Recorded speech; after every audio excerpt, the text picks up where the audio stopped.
Pessoal, tá começando mais um Condomínio Informal, o programa que trata o universo condominial de maneira leve e descontraída. Eu sou o Rogério Tacitani, tô aqui com o meu time de síndicos 5 estrelas e hoje nós vamos falar sobre piscinas em condomínio.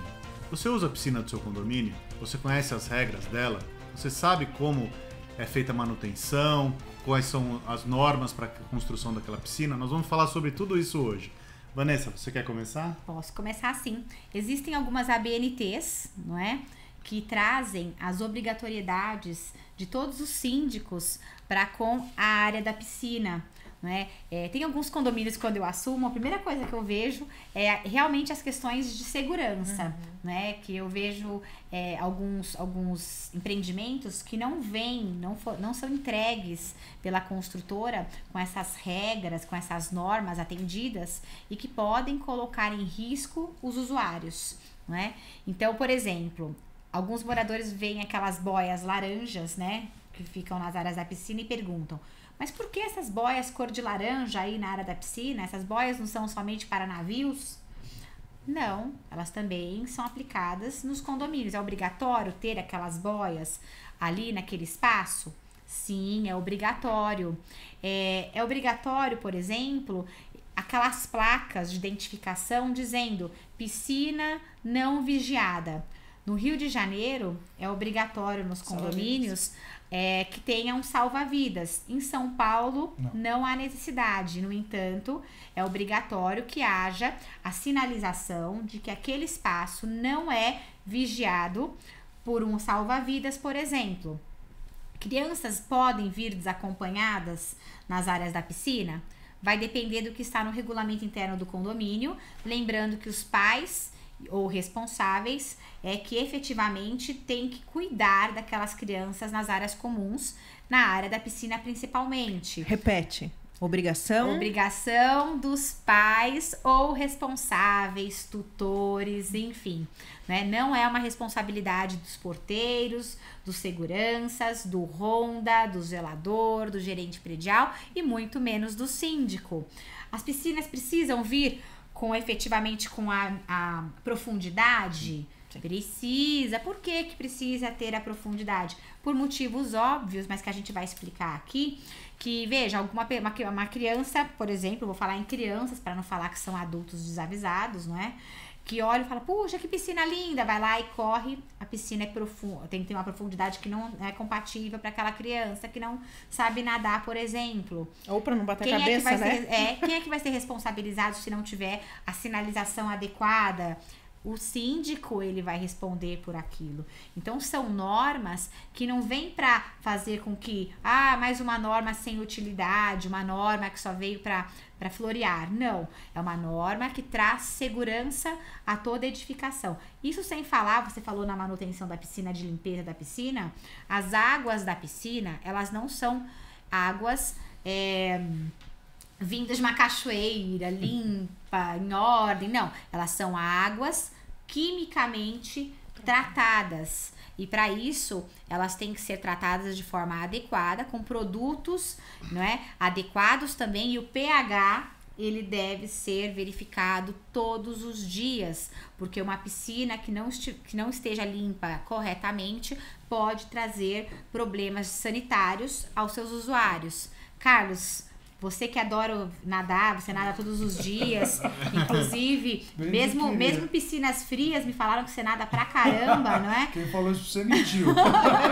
Como é que funciona nos seus condomínios a aplicação dessas normas, principalmente no que se refere à temperatura de águas de piscina quente, né? Porque muitos nadadores... Isso é uma briga eterna. Não é? Muitos nadadores profissionais falam: mas a piscina tá muito quente. Aí vem as mães com os filhinhos pequenos, mas precisa tá muito fria. Meu filho não aguenta ficar na piscina. Mas também tem a BNT sobre isso. Tem a BNT sobre isso, né? Então nós temos que obedecer, né? Fazer com que essas normas sejam cumpridas. Como é que funciona no seu condomínio? vou falar, eu tenho até alguns exemplos do condomínio que eu moro, mas levando em consideração os condomínios que a gente administra, os problemas, de novo, eles se repetem, e você deu um exemplo aí de piscina quente, para a mãe que tem a criança pequena, 32 graus é uma temperatura baixa demais. Ela quer fazer canja, né, com a criança. 32 graus é uma temperatura baixa demais. Mas até faz mal para a saúde. Então, mas pro cara que faz natação, né? 27. Profissional, 27, 28 graus estourando. Então, por isso, como a gente falou, tem norma BNT, inclusive por faixa etária, indicado. Para quando você vai numa dessas aulas de natação profissional, você tem diferentes temperaturas de acordo com as faixas etárias.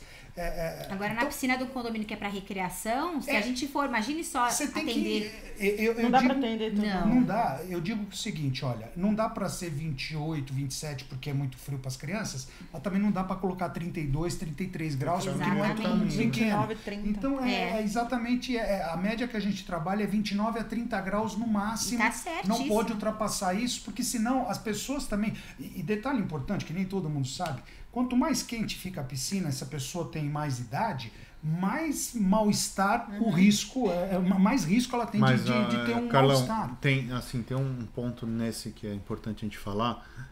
Tem os condomínios mais modernos agora, eles estão entregando com raias, né? Com raias de... A piscina, então, ela serve para recreação, mas ela também serve para prática esportiva. E você praticar esporte com a piscina muito quente é muito perigoso também, porque leva a possibilidade de você ter um problema cardíaco. Com certeza. Então, então você tem que pesar tudo isso, né? E tem que seguir a norma, obviamente, mas não é uma questão só de conforto, é uma questão de saúde também. Isso é muito importante a gente deixar claro. Pode seguir. E dentro de um condomínio, você não tem como agradar a gregos e troianos, né? A todos os públicos. Perfeito. Por isso tem que ter uma unificação. A norma ela vem inclusive para isso, para trazer essa unificação de temperatura, para facilitar as nossas vidas também, não trazer nenhum tipo de problema de saúde e também trazer conforto para aquela área de recreação, não é? É interessante a gente colocar também que existem formas de climatizar a piscina, seja com um trocador de calor ou com um aquecimento, que são dois sistemas diferentes. Então, quer dizer, com o trocador de calor, você não vai conseguir chegar nos 32 graus da piscina, certo? Perfeito. Então, não adianta a mãe vir infernizar o síndico se tem um trocador de calor e ela quer mais quente. Tem que usar o gás. Para você chegar nos 32 graus, você precisa de gás. E isso tem um custo. Lembrando da limitação da norma, né? Exatamente. Porque mesmo a mãe querendo, ela não querer não é poder. É que às vezes você tem a piscina infantil, sim, né? Sim. Separada. Então, você tem um aquecimento a gás. Então, você tem que ter a consciência de quando você compra um apartamento naquele condomínio, se vai ter o aquecimento ou o trocador de calor e qual é o tipo de sistema. E importante também que isso, muitas vezes, por questão de custo, é trocado durante a vida do condomínio. Então, o condomínio é entregue com aquecedor a gás e por conta do custo, que hoje é muito elevado realmente para aquecer uma piscina a gás, é feita essa transição para o trocador de calor. E o trocador de calor, ele não é um aquecedor, ele é um climatizador. Exato. Lembrando que para ser a piscina aquecida, a piscina precisa ser fechada, coberta normalmente, e piscinas em área aberta não tem como ser aquecida. Ela tem a quebra do gelo, que a gente chama de climatização daquela água, né? Pro leigo é a mesma coisa, que a função é aquecer a água, né? Mas o resultado é muito diferente. Não, e principalmente o custo, né? O trocador de calor usa energia, o aquecedor usa gás. Existem outros tipos, com biomassa, etc, etc, mas aí é um outro programa, é um outro, né? É uma outra colocação. Mas você tem também, você tem que se atentar às normas municipais da sua cidade. E tem essa NBR que a Vanessa falou, que é a 10339 de 2018. ela foi redigida e editada depois que uma menina ficou com os cabelos presos no ralo de um clube, né? E essas normas, elas são usadas tanto em clubes quanto em condomínios. Piscinas públicas e de uso Coletivo. Desculpa, público. Exatamente. Além do que a Vanessa falou, tem o piso antiderrapante em volta da piscina, que muitas vezes a mulherada não gosta porque pega o biquíni, estraga a sunga, mas é aquela pedra mineira, eu acho que chama, Sim. né? Que ela serve como piso antiderrapante. As superfícies precisam ser arredondadas. Precisa existir uma barreira para a área da piscina. A área da piscina ela precisa ser fechada para que as crianças não tenham acesso. Entre a piscina infantil e a piscina adulto precisa ter uma barreira também, tá? E isso é obrigatório. Muitas construtoras nem entregam dessa maneira e muitos condomínios antigos precisam ser adaptados, né? É interessante o condomínio ter uma placa com os horários de funcionamento e as regras daquela piscina. O ideal é que não se possa utilizar vidro na piscina, né? Muita gente reclama, mas eu queria levar minha cerveja e tal, não sei o quê.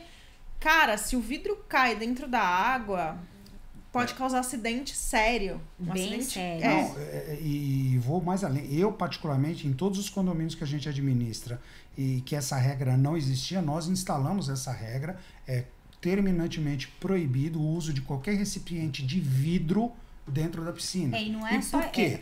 Simplesmente por conta de um acidente, não só dentro da piscina, fora.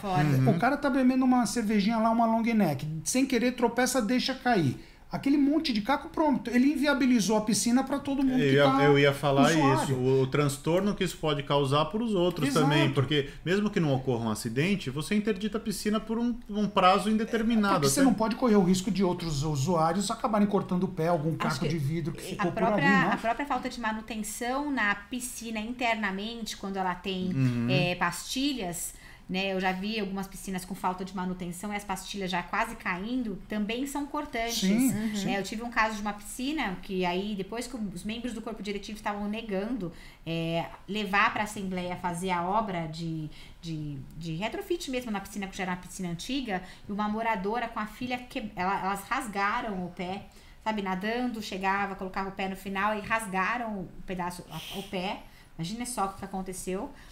Nadando, por quê? Porque a pastilha já estava solta, eles achavam que não ia dar nenhum tipo de transtorno, e aí só depois desse acidente, foi um acidente bem grave, que perceberam que tinha que ter sido feita aquela questão da manutenção.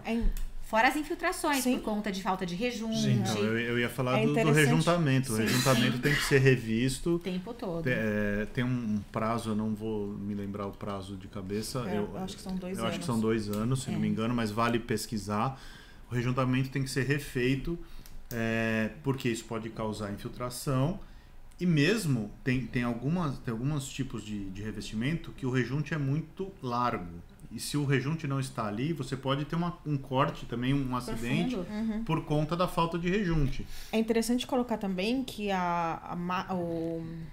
o local você vai em que conseguir fica... falar, Carlos, fica tranquilo. O local em que fica a bomba, ele precisa ser trancado, né?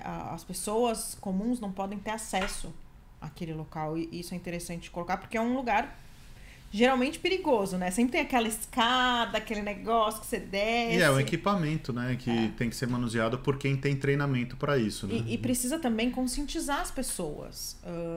Ter no regulamento interno um capítulo específico para piscina, em relação ao que pode e ao que não pode. E colocarem também, e é óbvio que você tem que ter uma flexibilidade, mas também as pessoas precisam ter um pouquinho de, como eu posso dizer? Bom senso. Bom senso não se compra no supermercado. Exatamente. Tem que estar por escrito. Teve uma vez que a gente tava, acho que era sexta-feira, sábado, de manhã, ou sábado, perto da hora do almoço. Dona Priscila, o que eu faço aqui? Talzinho fez cocô na piscina. É complicado. Você tem que interditar. Claro. Tem que Você tem que interditar. Você tem que tirar toda a Carlos, água. sua vez. Brilha. Ninguém deixa você falar. Tem uma pergunta pro Carlos. Faz. Qual que é o cuidado que você tem nos seus prédios? Se você utiliza, claro, se você tiver, quais são os cuidados? As capas das piscinas que ficam em área exposta. Vocês utilizam capa? Na verdade, só em 2 prédios, Certo. até porque as piscinas são menores. Sim. Agora, não são todos que a gente consegue, até pelo formato da piscina e tal, mas são 2 prédios que a gente usa. Temos uma capa que ela inclusive ela é térmica, ela ajuda a manter a temperatura mais amena da água.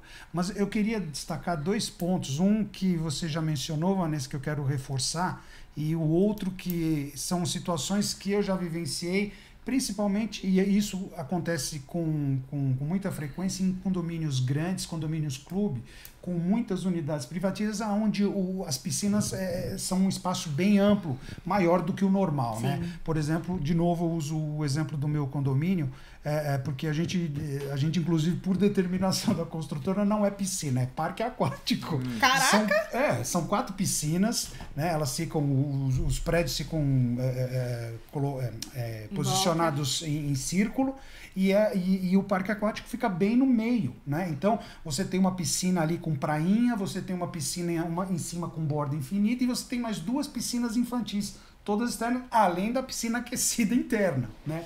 O fato é que, num condomínio desse porte, com quase 600 unidades, e a gente tem uma série de espreguiçadeiras, de guarda-sóis espalhados pelas áreas da piscina.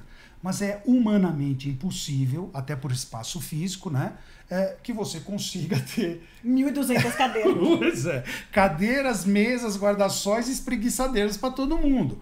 Então, uma discussão que é muito recorrente, que vira e mexe a gente tem que lembrar a todos por que não coloca mais espreguiçadeira? Por que não coloca mais guarda-sóis? Por que não coloca mais cadeira? Porque não cabe. Assim, pessoal, não é só encher de guarda-sol você tem que contar também com o espaço de circulação. As pessoas muitas das vezes esquecem. Imagina se a gente fosse cometer a barbaridade de comprar 300 espreguiçadeiras e 400 novas cadeiras. Nossa. Você vai circular por onde? Como é que você chega na piscina? Como é que você entra dentro da piscina? Então isso é um ponto que eu acho que as pessoas às vezes não associam. E o que eu queria reforçar que você disse, que eu acho que é muito importante lembrar sempre, existem condomínios que, inclusive em São Paulo eu conheço, que discutem a possibilidade de colocar um salva-vidas, como é no Rio de Janeiro, que é lei municipal. Eu apenas alerto aos síndicos que estão nos assistindo e até aos moradores. Pensem bem nessa possibilidade e avaliem tanto os prós como os contras, porque uma coisa que me preocupa nesse tipo de solução, quando é tomada de sopetão, é que, perfeito, você tem um conforto a mais que é um salva-vidas. Só que isso provoca o quê? A transferência de responsabilidade para o condomínio e não mais para o pai responsável. E a gente sabe que é comum. Muitas vezes o morador acha que é o condomínio que tem, o zelador que tem a obrigação de cuidar da criança de 10 anos que está ali sozinha na piscina. O melhor é quando o pai ensina a pular o portãozinho, né? Porque tem um portãozinho com chave que divide a piscina infantil da piscina de adulto. Nossa. A chave fica na portaria. Se você não tem um mecanismo tecnológico ali pra abrir, a chave fica na portaria. Sim. Aí você vê o pai ensinando a filha de 5 anos a pular o portãozinho. É um vandalismo, né? Pessoal, tá acabando o nosso tempo. Sim. Acho que você deu para perceber que a questão da piscina não é uma questão tão simples assim como chegar, abrir a porta e usá-la, simplesmente tomar o sol ou se banhar nela. Tem toda uma estrutura envolvida, todo um conhecimento, uma normatização que nós temos que seguir para que a piscina fique adequada para todos. Espero que vocês tenham gostado, que tenha sido útil para vocês. Obrigado por ter acompanhado até agora. Deixa seu like, curta o nosso canal. Se você busca informação de qualidade, você está no lugar certo. A gente se vê a semana que vem. Um abraço.